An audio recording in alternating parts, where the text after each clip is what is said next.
mahal ng Panginoon. Biyaya.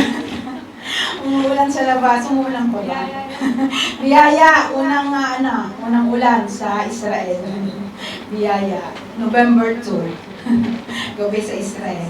So, yun po, yung ating gumako na naman po ulit tayo sa pagbibigay ngayong gabi. So, ayon po dito sa Lucas 9:3, sabi dito, huwag kayong magbaon ng anuman sa inyong paglalakbay kahit tungkod, balutan, tinapay, salapi, o bihisan man.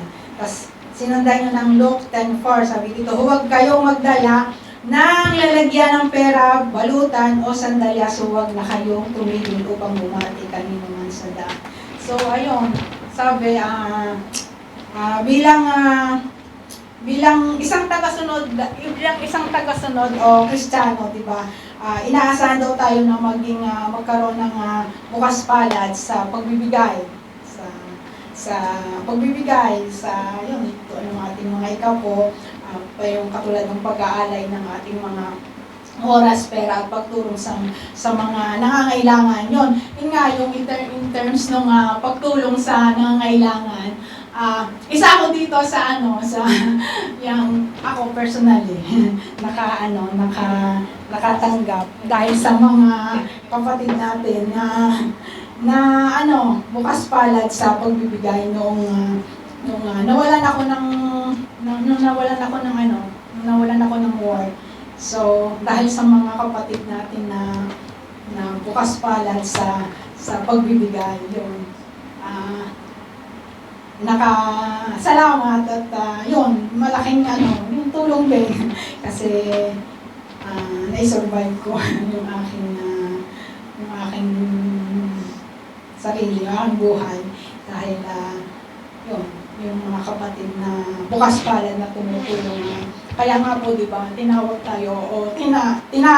tayo na mga Kristiyano upang maghandog ng ating ikapo upang magbigay at mag-support sa abot ng ating kung ano yung meron tayo at isuko kung ano yung meron tayo. Katulad nga, di ba, ngayong gawin to, sa pagsuko ng ating mga oras nasa halip na, di ba, mag-stay. Alam naman natin na magkano mag-stay.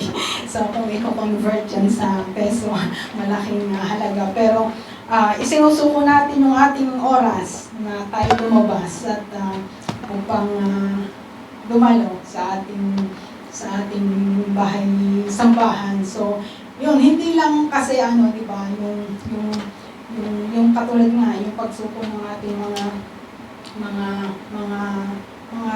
oras, yung mga i-stay. So, di ba, kailangan na sabi, mas i-priority natin yung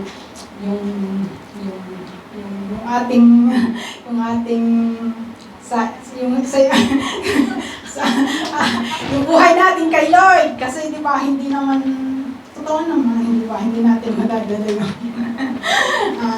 Magkanda pagod ka sa employer mo na pag sinabi na hindi ka lalabas kasi walang kasama si Ima o si Aba. So, diba, yung iba, sa pagsunod sa kanilang mga employer na, yun nga, yung nag-course ako yung sa pag-FB ko, nakita ko, yung parang ipinotion na yung caregiver dito sa Israel na parang 20 years yun. Diba, hindi, sabi doon, hindi siya, yung buong buhay niya, binigay niya sa kanyang employer hanggang sa nalimutan niya yung sarili niya. Tapos ayun, hindi na rin naman niya, di ba? Magdadala yung kanyang kayamanan dahil doon nga, nagkasakit siya sa halip na makita niya, di ba, yung kanyang mga mahal sa buhay. Umuwi siya na na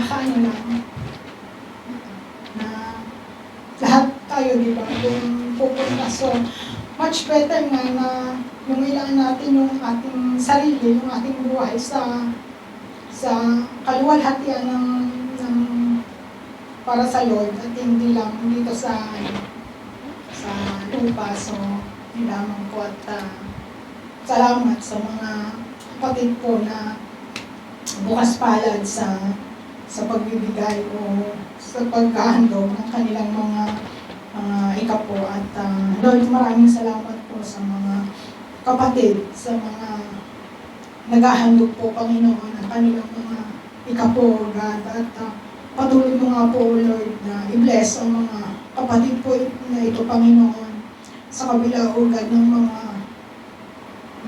ng war na nangyayari dito sa Israel, O God, na wala po kaming takot, O God, na magpuri, Panginoon, sa iyo.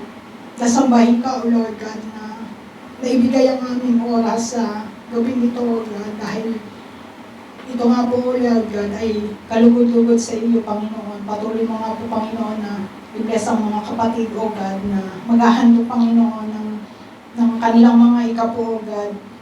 Ibalik mo nga po, Panginoon, ang lahat ng ito, Panginoon, sa kanila na siksik-liglig at umaapaw na pagpapala, Panginoon. Ikaw nga po, Panginoon, ang patuloy, O God, na magpaluguran sa gabing ito, Panginoon, at maging, O God, sa aming mga employer, O God, ay patuloy namin, Panginoon, na pinapasalamatan, O God, dahil sa sila po, O God, ang pinanggagalingan, Panginoon, ng blessing na ito, Panginoon. Kaya nga po, O God, na nakakapagbigay kami sa iyo, O God, ng aming mga ikaw po, Panginoon, at maging, Panginoon, sa offering, O God, na naaabot, Panginoon, ng aming ng mga tulong na ito, Panginoon. Ikaw nga, Panginoon, ang patuloy, O God, na magpuno, O God, ng lahat ng ito, Panginoon, na ayon sa iyong kaluwalhatian, Panginoon. Maraming salamat, Panginoon, sa patuloy, O God, na pagpapala mo, Panginoon, na ibinibigay sa amin, O God. Patuloy ka nga po, O God, na aming pinasasalamatan,